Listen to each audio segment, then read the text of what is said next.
আমি যদি মারাও যাই আপনারা পিছপা হবেন না, আপনারা এই আন্দোলনকে সফল করেই ছাড়বেন। আমি আবারও বলতে চাই, আমি টিয়ার সেল খেয়েও ক্যান্স হয়নি।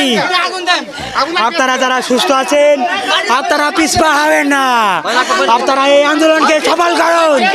পাশাপাশি আমি সমগ্র বাংলাদেশ সকল আপামার জনতাকে অনুরোধ করব, আপনারা এখনো যারা আপনাদের সন্তানদেরকে ঘরে আটকে রেখেছেন আপনারা দয়া করে তাদেরকে ছেড়ে দিন, এই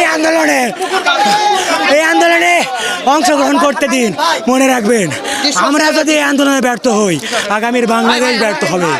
আপনারা ভাববেন না আমরা যদি ব্যর্থ হই সব কিছু ঠিকঠাক হয়ে যাবে। আমরা যদি আজ থেমে যাই, এই আন্দোলন যদি থেমে যায়, বাংলাদেশের স্বাধীনতা সার্বভৌমত্ব